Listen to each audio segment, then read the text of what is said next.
Thousands of students across Trinity campus walked out of lecture halls and classrooms this morning in protest against the combined accommodation crisis and cost of college, which are affecting students all across the country.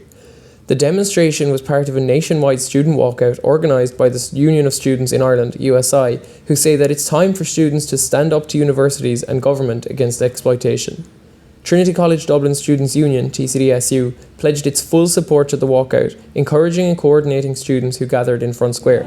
TCDSU have also accused college of exploiting the crisis as a revenue source and demanded that it reduce rent in all college-owned accommodation, which rose by 4% just this year. Both USI President and TCDSU President spoke today at the demonstration, demanding that government address the challenges facing students. We are voting members of this country, and we have the power to change the systems that oppress us, and we can do that starting today.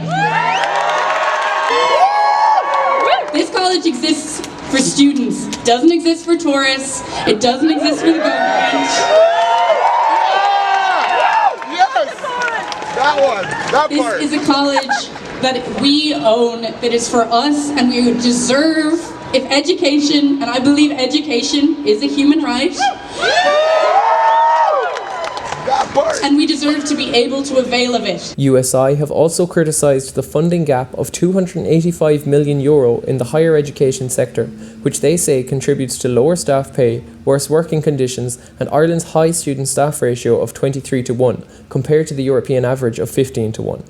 It was announced yesterday that Trinity had dropped 15 places in the Times Higher Education World University Rankings, a drop which Provost Linda Doyle attributed to high student-staff ratios, calling for greater investment in higher education to tackle the issue. Trinity News spoke to union representatives, politicians and students at today's protests.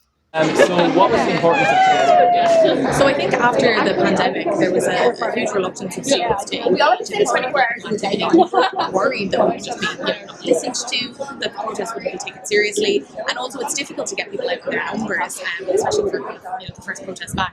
Today showed that students are ready to mobilise, students are ready to protest, and they're not taking the government inaction sitting down. We are going to continue to fight back against these neoliberal policies, and apparently it's about damn time. Glad to see so many students turn out. It was incredible.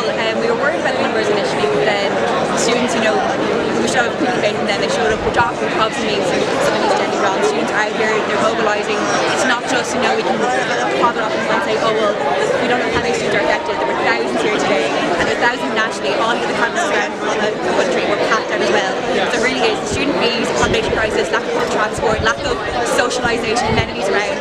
Students are really intense, not just students either, like the staff members here as well. There's the PhD workers, it's just from the country. So can I ask you why you're attending today's protest with the USI? Well, I just think it's brilliant that the students have said enough is enough. They've been hammered with the student accommodation crisis, they've been hammered with the cost of living crisis.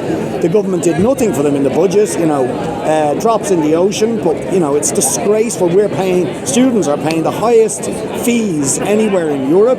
Postgrads are paying shocking fees, and those who are working or tutoring are working below minimum wage. It's outrageous. Does the government not understand that education is a right, that it's in society's interest that everybody reach their full educational potential, and we need students, and yet they're putting obstacles in their way? It's outrageous, and it's great that the students are linking up with other people affected by the housing crisis in wider society, affected by the cost of living crisis.